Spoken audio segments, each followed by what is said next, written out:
नसें क्या होती है पहले तो इसको समझना जरूरी है। ब्लड वेसल बोल सकते हैं, आर्टरीज बोल सकते हैं, वेन्स बोल सकते हैं, कैपिलरीज बोल सकते हैं, या फिर मैं सीधी भाषा में बोलूँ पाइप। बहुत पतली पतली पाइपें हैं अलग अलग साइज की। तो वो सारे जो हमारे शरीर में पाइप ही पाइप है, मान लो, जहाँ से ब्लड ट्रेवल करता है, वो ट्रांसपोर्टेशन सिस्टम है हमारे बॉडी का।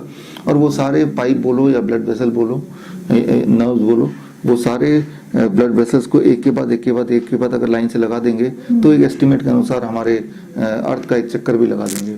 तो इतना लंबा पाइप है जिसमें ब्लड लगातार घूम रहा है। और ऐसा आपने पढ़ा या सुना कि उसके लिए वो पंपिंग मशीन क्या है, वो हार्ट है।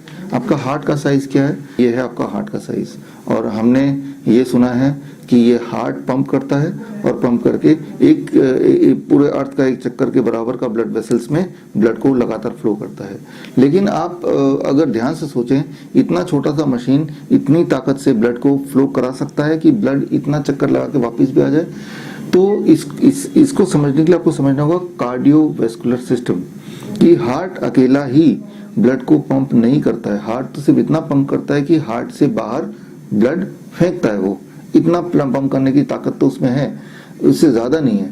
तो बाकी जो सर्कुलेशन कैसे होता है, बाकी सर्कुलेशन होता है जो ब्लड वेसल जिसकी हम बात कर रहे हैं, वो जो नसें जिसकी हम बात कर रहे हैं, वो जो ब्लड वेसल है, वो ब्लड वेसल ही स्क्वीज होते हैं, स्क्वीजिंग एक्शन होता है। जैसे मान लो आप किसी टॉवल को निचोड़ते हैं, वो स्क्वीजिंग एक्शन होता है, वो स्क्वीजिंग एक्शन से ब्लड आगे जाता रहता है, राइट। और जैसे हार्ट में 4 वॉल्व होते हैं, राइट, पूरे बॉडी में हर थोड़ी थोड़ी दूर दूर बाद ब्लड वेसल्स में वॉल्व्स होते हैं, वो ब्लड को कंट्रोल करते हैं, ब्लड के फ्लो को कंट्रोल करते हैं। ब्लड वेसल्स क्या है, वो आपके बॉडी का ट्रांसपोर्टेशन सिस्टम है। दर्द क्यों होता है, वो ट्रांसपोर्टेशन सिस्टम में कहीं ना कहीं ब्लॉकेजेस आ गए, जैसे हम बोल सकते हैं ब्लॉकेज, या फिर इन्फ्लेमेशन आ गया, घाव आ गया, जिसकी वजह से आपको दर्द का एहसास होता है, पेन का एहसास होता है, ट्यूमरस ग्रोथ का एहसास होता है।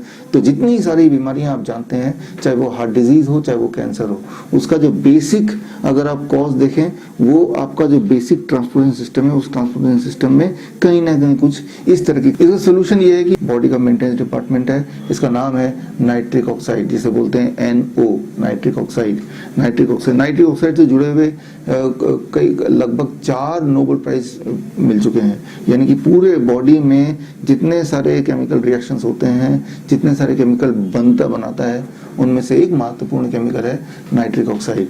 तो नाइट्रिक ऑक्साइड की रिस्पॉन्सिबिलिटी है उस ट्रांसपोर्टेशन सिस्टम के तोड़-फोड़ को रोके, नंबर 1, और उसको रिपेयर करे।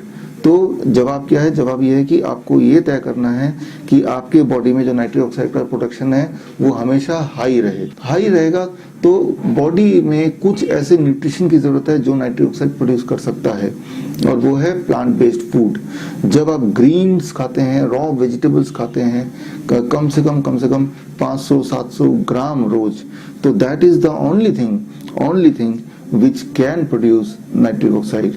Nitric oxide live vegetables and fruits से नाइट्रिक ऑक्साइड प्रोड्यूस होता है, और बड़े मात्रा में प्रोड्यूस होता है। उससे क्या होगा, जहां जहां ब्लॉकेज है, फॉर एग्जांपल जो एंजाइना के पेशेंट हैं, हार्ट डिजीज के, वो चलते हैं तो दर्द होता है। घुटनों के पेशेंट हैं, चलते हैं तो घुटनों में दर्द होता है, अलग अलग जगह पे दर्द हो रहा है। लेकिन जितने सारे दर्द आप जानते हैं, वो सारे दर्द का अगर आप बॉटम लाइन ले लें, वो बॉटम लाइन एक ही है कि उस वाले नसों में, उस वाले ब्लड वेसल्स में कहीं ना कहीं घाव है या कहीं ना कहीं ब्लॉकेज है, यही है।